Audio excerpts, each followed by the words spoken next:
Chapter 1, Part 1 At night, so dark is the night. With things crawling around, noises come and fight, with your mind without a doubt. Footsteps are heard wherever you are. It does not matter if they are far. A Scary Night, by Yvette Coronado.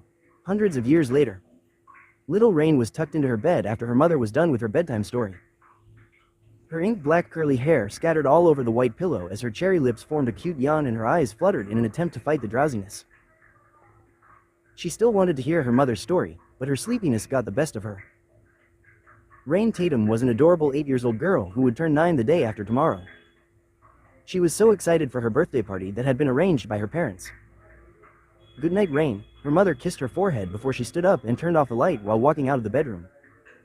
"Good night, Mommy," said Rain while cuddling her teddy bear. Seconds later, the little girl fell into a deep sleep. The night was silent, too silent. The unusual thick darkness felt like heavy mist surrounding Rain. The feeling of a cold hand touching her legs woke her up.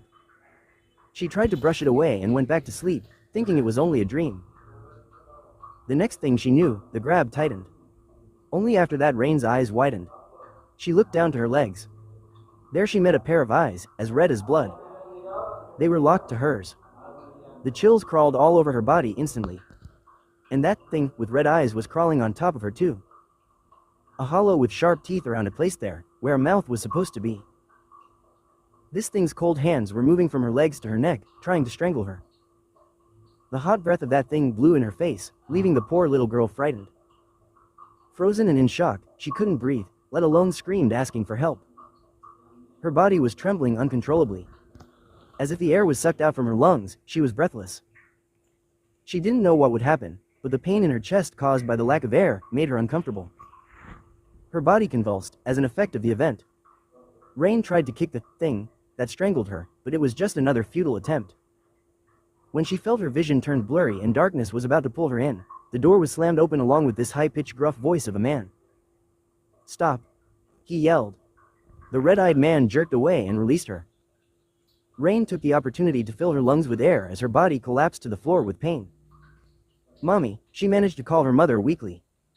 "Mommy," she called her again between her sobs, however her weakened voice no louder than a whisper. With her remaining strength, Rain raised her head slowly to look at the man who was standing on the doorstep of her bedroom. He was wearing a black sweater and ripped jeans, his long black hair was tied at the back of his neck, and his smile. His smile was so vicious, showing his elongated canines from his gums. Rain gasped loudly, before breaking into a fit of cry. "Shut up!" he snarled. Rain was afraid and her cry became louder, then desperately calling for her mother. "Mommy, Mommy! Shut up!" he growled. His right hand smashed the top of Rain's drawer and it shattered into pieces. The little girl breathed in cold breath and crawled backward to under her bed, sheltered herself there while cowering in fear. "Shift!" he ordered the red-eyed man to shift. Grunted, that thing's body shook strangely as its long and cold fingers shrunk into a normal human size. The hollow on his face turned into a pair of lips that curled into a smirk and his body transformed into a shirtless human. His red eyes stayed unchanged. "Why did you stop me?" he asked. That man intentionally sat on the top of the bed. Made the bed hollowed down by his weight. Rain flinched and shrieked while crouching under the bed. "She is the girl that Lucifer has been looking for this past century." "How do you know it's her?" The red-eyed man shrugged his shoulder as he spoke to the man on the doorstep who was narrowing his eyes dangerously at him. "She is able to see me when I shift."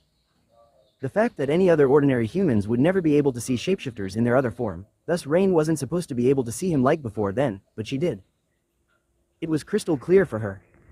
The other man's eyes gleamed as he stroked his chin. "We will bring her to Beelzebub. Alive." When he finished his words, the dreadful growl of the red-eyed man filled the room.